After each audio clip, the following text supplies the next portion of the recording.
हाय, मैं बेलस कॉलोनी हूँ। जीवन में हम सब अनिश्चितता देखते हैं, फिर चाहे वो आर्थिक समस्या हो, रिश्ते में दरार हो, स्वास्थ्य समस्या हो या फिर आपके उद्देश्य को जानने की बात हो। एक बात तो पक्की है, परमेश्वर आपको देख रहे हैं, वो आपको चाहते हैं, पर चाहे आप किसी भी सामना क्यों न कर रहे हो, उसके पास उसका जवाब है।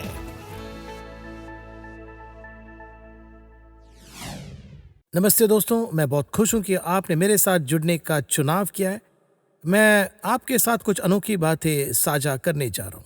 अभी आज जब मैं इस सीट पर आपके साथ इस कैमरे के सामने बैठा हूँ, लगभग 11 साल और 36 घंटे हो गए हैं जब मैं एक भयानक जहाज दुर्घटना का शिकार हुआ था।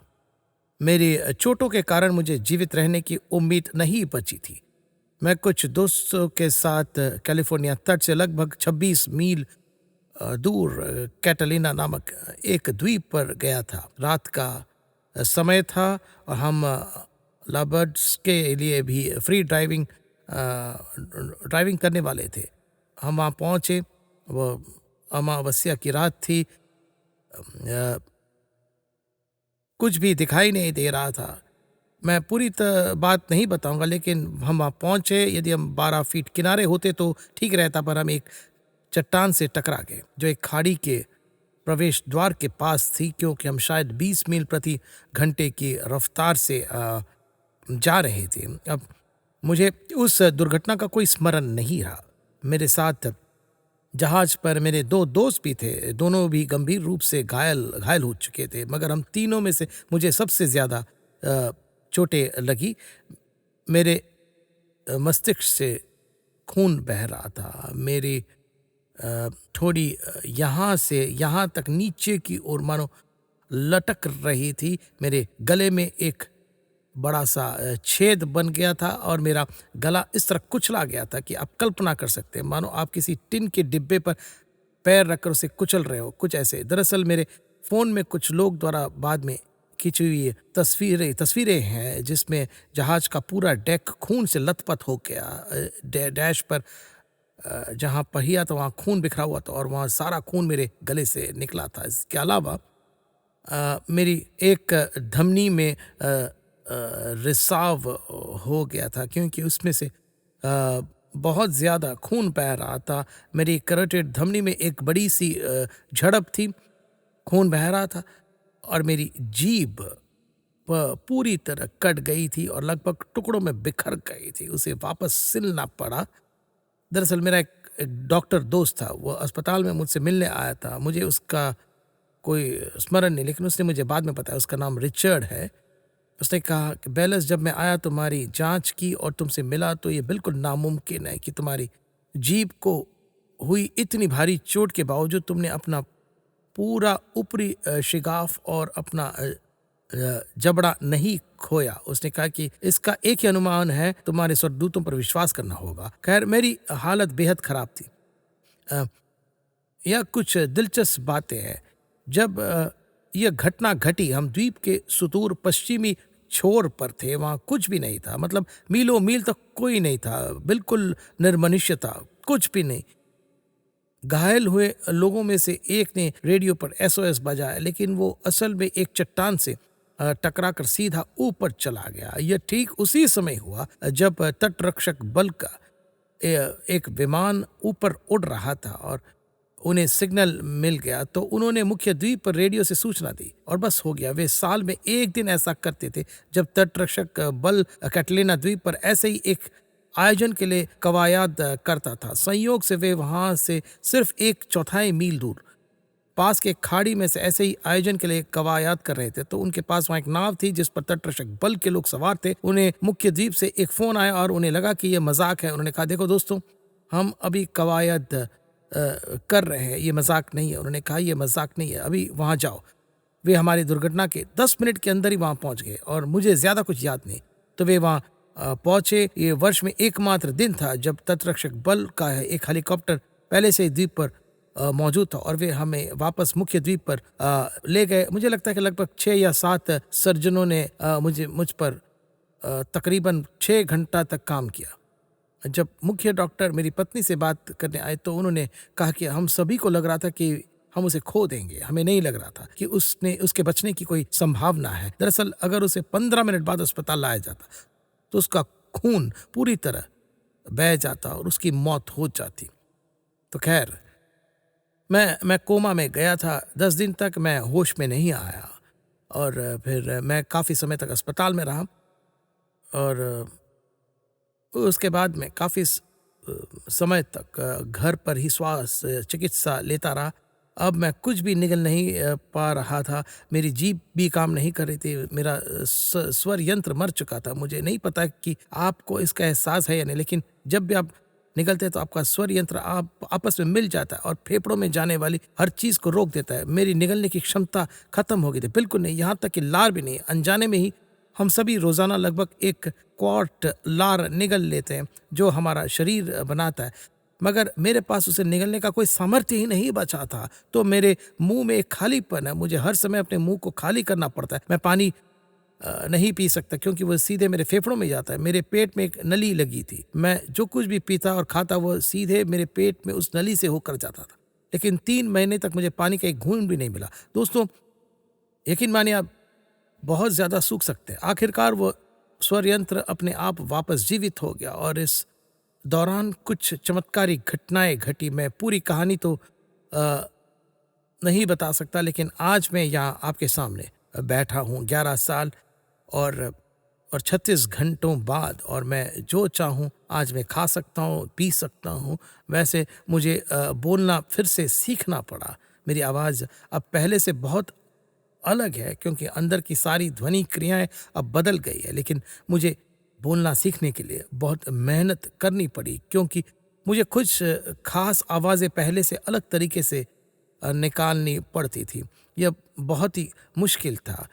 मैंने इस पर लगभग 1 साल तक मेहनत की। अब मैं अनजाने में ही ऐसा करता हूँ, लेकिन फिर भी सच तो ये है कि मेरे लिए बोलना और उपदेश देना बहुत मेहनत का काम है। मगर आज मैं यहाँ यहाँ जीवित हूँ। मैं आपको बता अ, बता सकता हूँ कि ये उतना मज़ेदार नहीं है। मैं 6 महीने तक कलीसिया से बाहर रहा। उसके बाद मैं फिर से कलीसिया में वापस लौटा और वैसे एक दिलचस्प बात थी, मैं लौटकर पानी में गोता लगाने लगा। उसके बाद फिर से उपदेश देने के लिए मंच पर खड़ा हुआ। इसके चलते मेरी पत्नी और मेरी बेटी दोनों ही खुश नहीं थी। ये बात मुझे बहुत अकरती थी, लेकिन मैंने कहा देखो मैं वापस पानी में जा रहा हूँ और गोता लगाने वाला हूँ।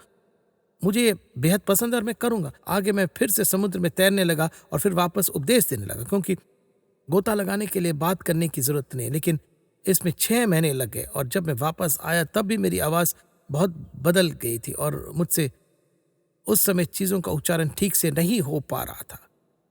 जब ऐसी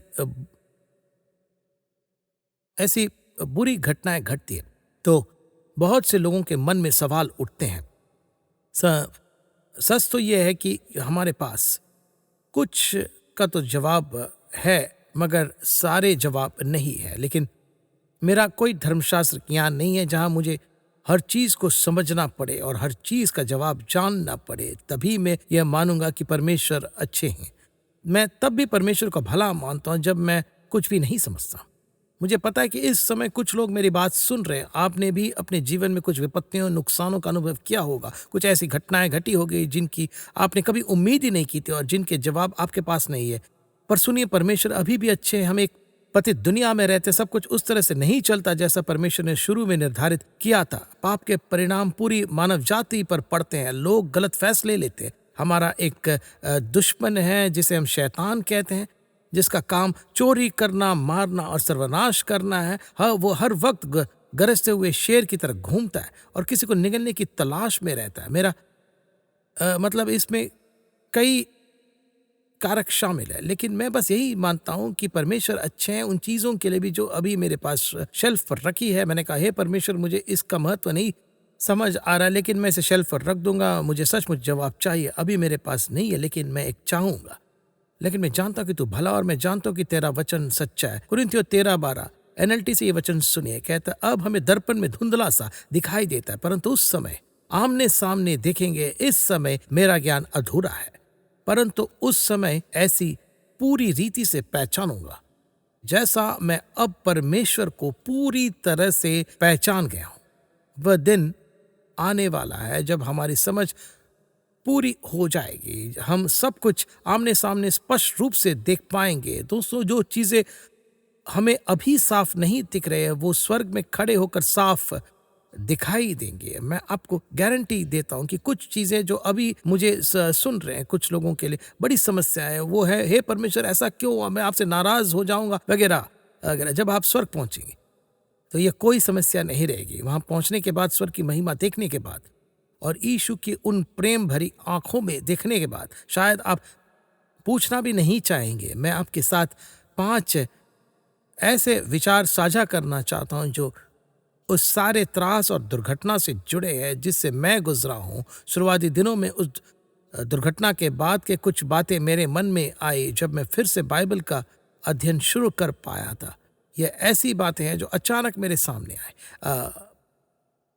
जिनसे मुझे सुकून मिला और जिनमें मुझे आशीषें मिली। तो आशा है कि आपको उनमें भी कुछ आशीष मिलेगी। प्रतिज्ञाएं, लोग, धैर्य और गर्व और शांति। और मैं आपको उन 5 भजनों के बारे में बताना चाहता हूँ। पहला भजन है प्रतिज्ञाएं।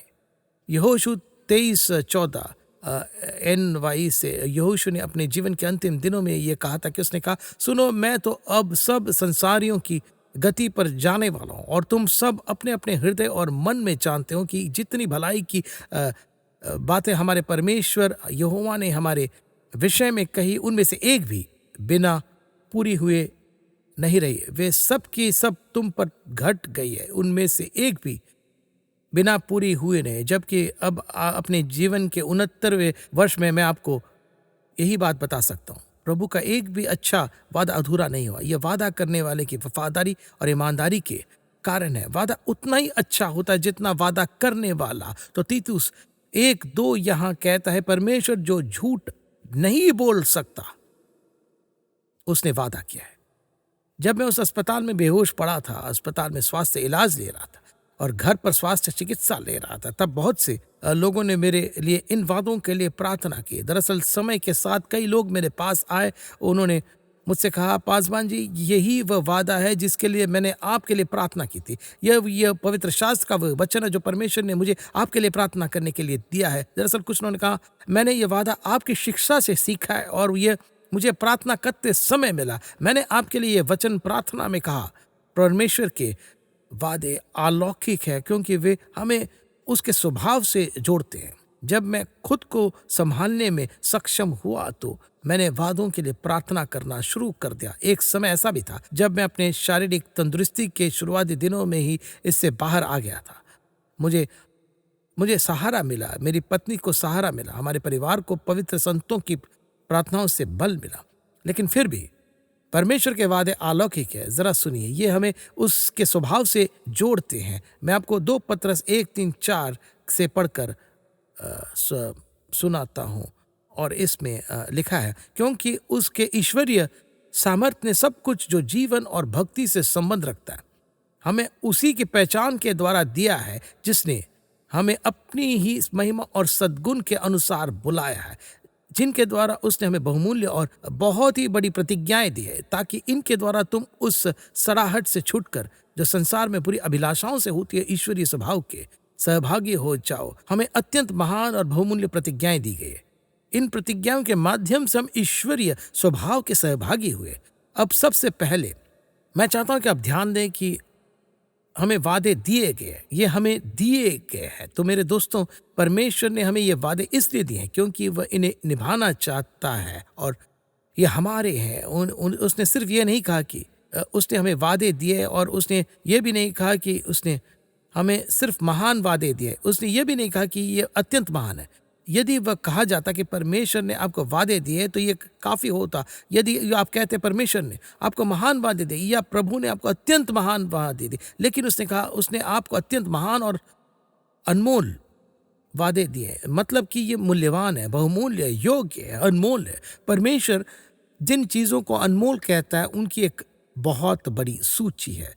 मैं उनमें से एक के बारे में सोच सकता हूं। पतरस ने खुद इसके बारे में लिखा है, कहता है कि हमारा छुटकारा चांदी और सोने जैसी नाशवान वस्तुओं से नहीं है, परंतु मसीह के बहुमूल्य लहू के द्वारा हुआ है। क्या आपको लगता है मसीह का लहू मूल्यवान है? मुझे तो लगता है। जहां तक भाषा की बात है, परमेश्वर इन प्रतिज्ञाओं को बहुमूल्य लहू के समान ही मानता है।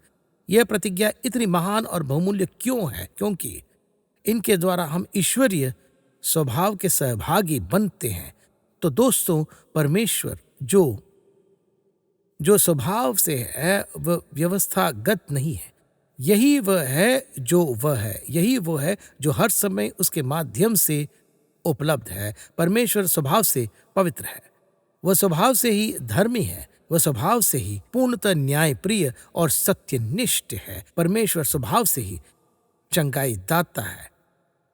और जब इजरायली लोग मिस्र देश छोड़कर वादा किए गए देश से होकर मरीबा के जल पर जा रहे थे, तब प्रभु ने स्वयं को उनके सामने प्रकट किया, कहा कि मैं यहोवा हूं जो तुम्हें चंगा करता हूं, मैं यहोवा राफा हूं। जब भी परमेश्वर कुछ कहता मैं हूं, तो वह अपने स्वभाव के बारे में बात कर रहा हो। तो यीशु ने अपने स्वभाव के बारे में बात करते हुए कहा कि पुनरुत्थान और जीवन मैं ही हूं। उसका स्वभाव ही जीवन है। और परमेश्वर ने कहा कि मैं यहोवा राफा हूं, मैं तुम्हारा प्रभु चिकित्सक हूं, मैं यहोवा हूं जो तुम्हें चंगा करता हूं।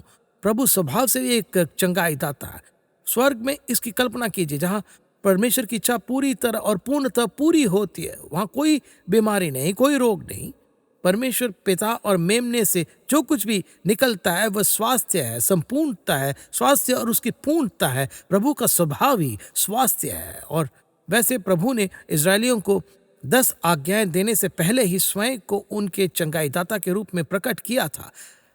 यह वैसा ही है जैसे एक माँ अपने बच्चे की शिक्षा का ध्यान रखने से पहले ही उसके स्वास्थ्य और कल्याण का ध्यान रखती है। परमेश्वर ने स्वयं को सबसे पहले उनके चंगाईदाता के रूप में प्रकट किया। उसका स्वभाव ही स्वास्थ्य है। और तो वे क्या बात है जो मुझे उसके स्वभाव से जोड़ता है, और वो एक वादा है।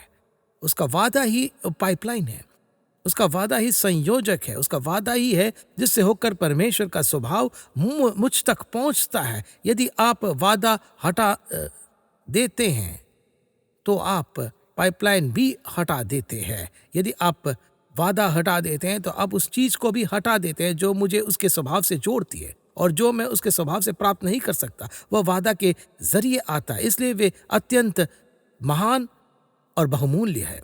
सच कहूं तो अगर ये वादे न होते तो मैं आज यहां बैठकर आपसे बात नहीं कर पाता। मुझे एक युवा लड़की याद है, और मैंने ये कहानी कई बार कई परिस्थितियों में सुनाई है, लेकिन उसने हमारी कलीसिया में आना शुरू कर दिया। वह संगीत में बहुत प्रतिभाशाली थी, अद्भुत पियानो वादक थी। इसलिए वह संगीत सेवकाई में शामिल हो गई और आराधना मंडली में नियमित रूप से बजाने लगी। खासकर वो हर बार बुधवार रात को पियानो बजाती थी। मुझे यह कहानी बाद में पता चला। वह हमारे बाइबल कॉलेज में आने लगी, और उस समय मैं कुछ अलग अलग कोर्स पढ़ रहा था। उनमें से एक कोर्स दिव्य चंगाई पर था, और इसलिए वो बहुत ही उत्साहित थी। वह पहले दिन कक्षा में बैठी और उसने अपने पूरे जीवन में ऐसा कुछ भी कभी नहीं सुना। अब वह एक अच्छी मसीही लड़की, उसका पालन पोषण एक मसीही घर में हुआ था, लेकिन ये एक ऐसे संप्रदाय में हुआ जहाँ कभी भी चंगाई की बात नहीं की जाती थी। अगर वे करते भी तो इस तरह। देखो, परमेश्वर चंगाई देता था, लेकिन अब वह समय चला गया है। चंगाई आखिरी प्रेरित के साथ ही चली गई। दोस्तों, सच तो यह कि परमेश्वर एक मरहम लगाने वाला परमेश्वर है, और वह स्वभाव से जो है वह व्यवस्थागत नहीं है, वह कभी मिटता नहीं। प्रभु सदैव मरहम लगाने वाला यीशु मसीह कल आज और हमेशा एक सा है। हमारा परमेश्वर प्रभु है और वह कभी बदलता नहीं है। लेकिन जैसा कि हम कहते हैं, इस बात ने उसे सचमुच चौंका दिया। उस युवा लड़की ने ऐसे पहले कभी नहीं सुना था। उसने मुझे बाद में बताया कि उसने मन ही मन सोचा, मैंने खुद को किस मुसीबत में डाल दिया। लेकिन इसे ठुकराने के बजाय वह घर चली गई, और उस कक्षा में मैंने जो भी वचन सुनाए उन्हें उसने घर जाकर उनके संदर्भ में पढ़ा और पवित्र शास्त्र के अन्य स्थानों से उसका संदर्भ देखा। उसके बाद वह अगली कक्षा में वापस आए। वही बात वह घर जाते और कभी कभी सुबह के शुरुआती घंटों में अध्ययन करती। अगर मैं किसी अध्याय में कोई संदर्भ देता तो वो पूरा अध्याय पढ़ लेती। कभी कभी वो संदर्भ समझने के लिए पूरी किताब पढ़ लेती। यह उसके लिए बिल्कुल नया था।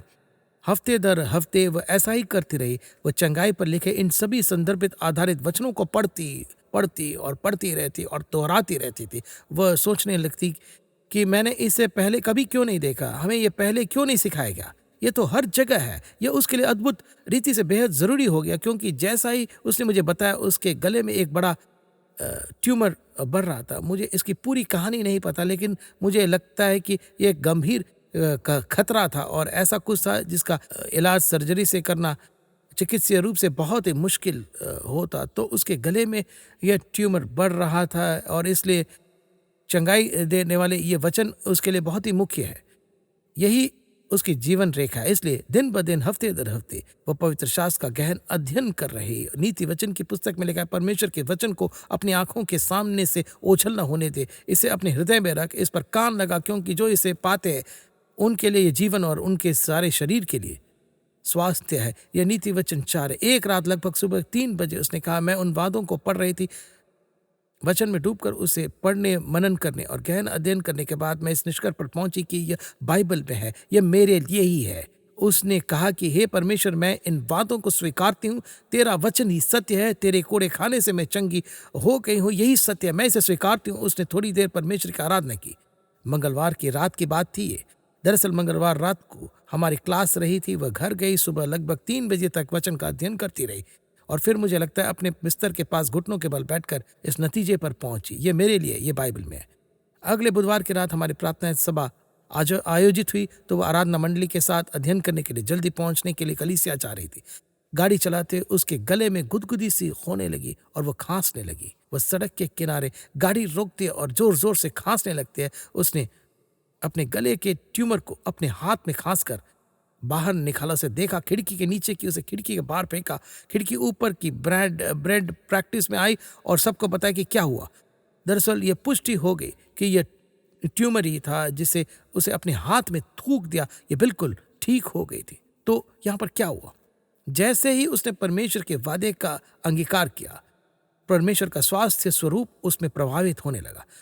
दोस्तों, परमेश्वर के वादे बहुत ही मुख्य है, मगर इसके लिए तुम्हें प्रभु की पुस्तक के साथ प्रेम संबंध रखना होगा। बात यह है कि ऐसा वादा ढूंढिए जो आपकी जरूरत पूरी करे।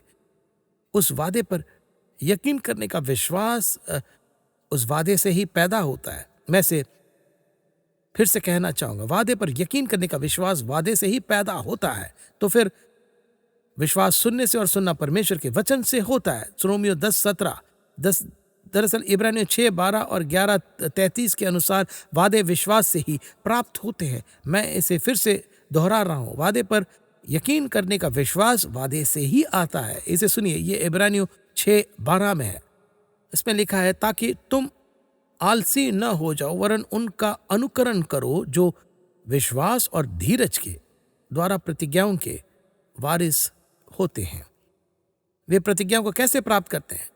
विश्वास और धीरज के माध्यम से। विश्वास सुनने से आता है और सुनना परमेश्वर के वचन से। विश्वास परमेश्वर की प्रतिज्ञा सुनने से आता है, उसकी प्रतिज्ञा ही विश्वास उत्पन्न करता है और प्रतिज्ञा ही वह जल सेतु है, यह वह पाइपलाइन है जो प्रभु के स्वभाव को हम तक पहुंचाती है। इन अत्यंत महान और बहुमूल्य प्रतिज्ञाओं के माध्यम से हम ईश्वरीय स्वभाव के सहभागी बनते हैं। इसे सुनिए, इब्रानियों 11:32-33। और अब और क्या कहूं, क्योंकि समय नहीं रहा कि गिदोन और बाराक और शिमशोन का और इब्तिया का और दाऊद का और शमूएल का और भविष्यवक्ताओं का वर्णन करो, जिन्होंने विश्वास ही से राज्य जीते और धार्मिकता के काम किए, प्रतिज्ञा की हुई वस्तुएं प्राप्त की और सिंहों के मुंह बंद किए। जिन लोगों का यहाँ पर जिक्र किया गया है और जिन भविष्यवक्ताओं का उल्लेख किया गया है, उन्होंने विश्वास के जरिए ही राज्यों को जीत लिया। विश्वास के जरिए उन्होंने धार्मिकता के काम किए और विश्वास के जरिए ही उन्होंने प्रतिज्ञा हासिल की। प्रतिज्ञा यूं ही पूरे नहीं हो जाती। ये प्रतिज्ञा क्षमताओं से सार गर्भित है, लेकिन उस क्षमता की पूर्णता और प्राप्ति विश्वास के जरिए ही होती है। विश्वास ही वह चीज है जो हमें प्रभु के स्वरूप से जोड़ती है और यह वादे में विश्वास ही है जो ऐसा करता है। विश्वास के जरिए ही उन्हें प्रतिज्ञाएं मिली। प्रतिज्ञाओं पर यकीन करने का विश्वास वादे से ही उत्पन्न होता है। बड़ा ही दिलचस्प है। नए नियम में 2 शब्दों का अनुवाद वचन के रूप में किया गया है। उसमें एक है लोगोस, दूसरा है रेमा। लोगोस का मूल अर्थ है परमेश्वर का सामूहिक वचन। जब परमेश्वर के वचन की बात आती है तो वो यूनानी शब्द लोगोस होता है। यह संपूर्ण पवित्र शास्त्र है। लेकिन एक और शब्द है और वह कहीं अधिक दुर्लभ है, और वह यूनानी शब्द रेमा, जिसका अनुवाद भी वचन ही होता है। पर रेमा शब्द का अर्थ है परमेश्वर का वचन बोलना, जबकि लोगोस परमेश्वर के संपूर्ण लिखित सामूहिक वचन के समान है।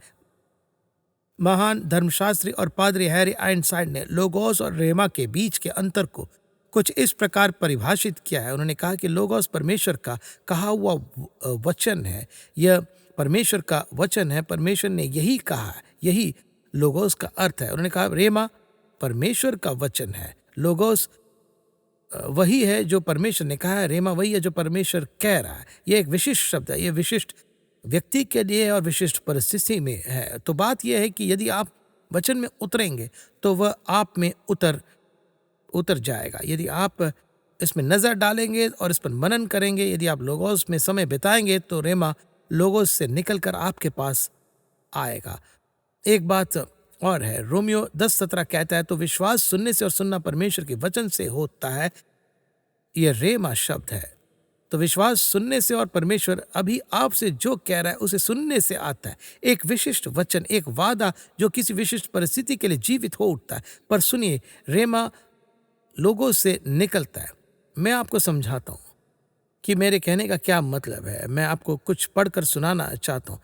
ये नीति वचन 6:20 से है और यह विस्तारित बाइबल में से है, और इसमें लिखा है कि हे मेरे पुत्र, परमेश्वर द्वारा दी गई अपने पिता की आज्ञा मान और अपनी माता की शिक्षा, परमेश्वर की व्यवस्था को न तज। दूसरे शब्दों में, आपके पिता या माता ने आपको परमेश्वर का वचन सिखाया, उन्हें अपने हृदय से में सदा गांठ बांधे रख और अपने गले का हार बना ले। जब तुम चलोगे तब वे, तुम्हारे माता पिता के परमेश्वर के वचन तुम्हारे आगे आगे चलेंगे, और जब तुम सोओगे तब वे तुम्हारी रक्षा करेंगे, और जब तुम जागोगे तब वे तुमसे बातें करेंगे। समझ गए ना आप? अपने पिता के परमेश्वर द्वारा दी गई आज्ञा का पालन करिए। परमेश्वर के उस वचन को सुनिए जो आपके पिता ने आपको सिखाया था। परमेश्वर की उस व्यवस्था को मत छोड़ो जो आपकी माँ ने आपको सिखाया था। माता पिता, यही हमारा कर्तव्य है, हमारे अपने बच्चों को परमेश्वर का वचन सिखाना चाहिए। यहाँ वो कहता है, इन्हें अपने हृदय में सदा गांठ बांधे रखे और अपने गले में बांध ले। मतलब परमेश्वर के वचन में समय बिताए, इसे अपने पास रखे, इसे अपने भीतर समाहित कीजिए।